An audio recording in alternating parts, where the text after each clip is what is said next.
Hi guys, welcome back to my channel, The Wealthy Mindset. It's yours truly, Money Making Mitch. And as usual guys, this is not financial advice. Please do your own due diligence and research.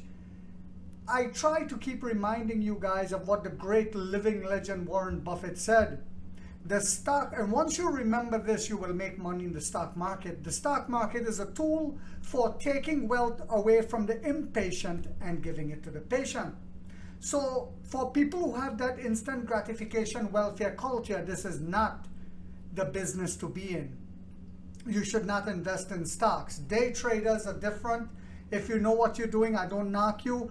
But for people who buy into high growth, high risk companies that are now starting out and does not understand the business model and all of the other things that is involved in making this company a giant, you should not invest in it. So I also spoke about there are always little speed bumps, and you never have to worry about that because you always look at the long-term goal.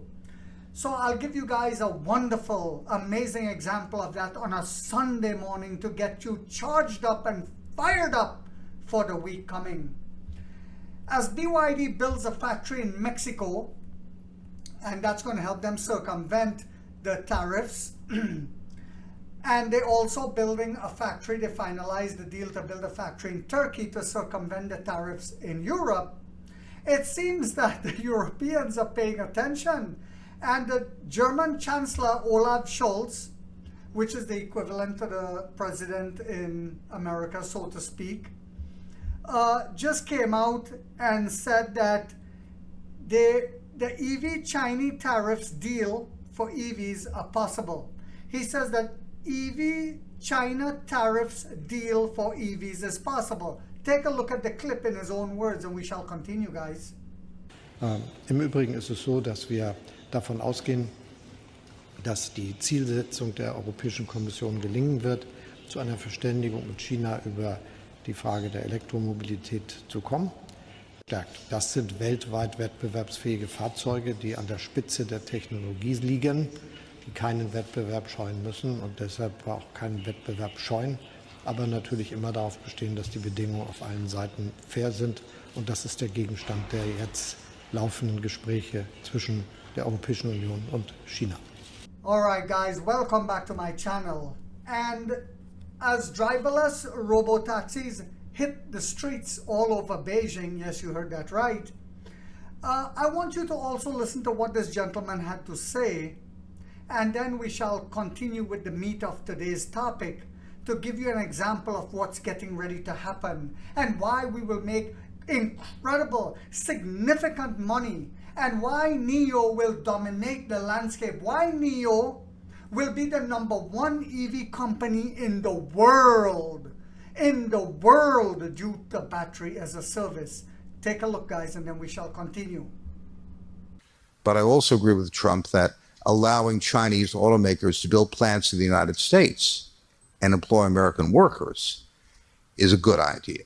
So unfortunately, the devil's in the details, and you have to, as I said, start with what's best for us, what's best for our people, and there are compromises. You can't get rid of China altogether. It's just too big. All right, guys, welcome back to my channel. And as driverless Robo taxis hit the streets all over Beijing, yes, you heard that right, I want you to also listen to what this gentleman had to say, and then we shall continue with the meat of today's topic to give you an example of what's getting ready to happen and why we will make incredible, significant money, and why NIO will dominate the landscape, why NIO will be the #1 EV company in the world due to battery as a service.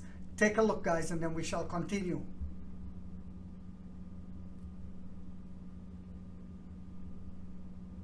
All right, guys, welcome back. So this is exactly what I was saying. Donald Trump was saying, instead of 100% tariffs like what the Biden administration has done, allow the Chinese to come here and build, create jobs. It's a win-win situation for everyone.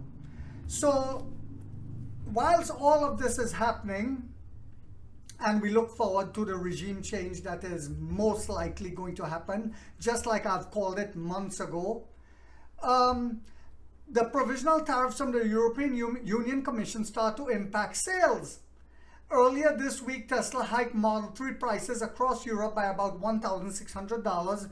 Manufacturers evaluate options to speed up their plans of producing electric vehicles in Europe, just like I said with BYD going into Turkey. So they'll be able to have cheap labor, but yet be able to continue to sell into Europe without the tariffs. But I'm going to skip through all of the FUD and get to the main point here. According to a report from the Italian media outlet 2Sol24 ORE, the government is considering to revive two car brands from the last millennium owned by Stellantis, Innocenti and Auto Bianchi, making them available for Chinese EV manufacturers. You heard that right, guys. This is why I told you guys, never panic over minor speed bumps. We have a suspension system for that. Yes. The newspaper highlighted that this move would be facilitated by a law passed in December and the law has been passed in December, and a draft implementing decree currently under review by the Court of Auditors. So we all know that Europe is struggling right now with high prices for gas and fuels. So their factories are taking a big toll. Their economy is taking a massive toll. So it only makes sense, like I showed in those clips, where Europe and America will both benefit if we have a mutual understanding. And it will happen. It will happen. Watch as the old administration here in America leaves, literally, old administration, and the new administration comes in with their new agenda. Quickly things change. This legislation allowed the governments to appropriate brands unused for at least 5 years and reassign them to companies including foreign firms willing to invest in or relocate manufacturing activities to Italy, according to 2Score24. Germany's Auto Association, VDA, has recently strongly urged the European Commission to reconsider the tariffs. In a statement, the association argued that the tariffs would adversely affect both European and US car makers exporting from China. So yes, I'm not going to go into the whole article, guys, but it will also affect Tesla in a massive way. As we've seen, they had to raise their prices. As of now, NIO isn't raising prices, but I believe we will enter Europe by building a factory as well. And in the meantime, I truly believe that Germany, Norway, and other European countries who said they're not going to go along with Ursula von der Leyen and the European Union are going to continue to have almost zero tariffs on our cars. So I hope you guys found this video to be informational, inspirational, motivational on a Sunday morning. If so, guys, do not forget to hit that thumbs up. It takes a lot of time to do these videos. If you haven't yet subscribed, you might want to think about doing so, because in this channel, we have that warrior mindset like 50 said, we get rich or we die trying, guys.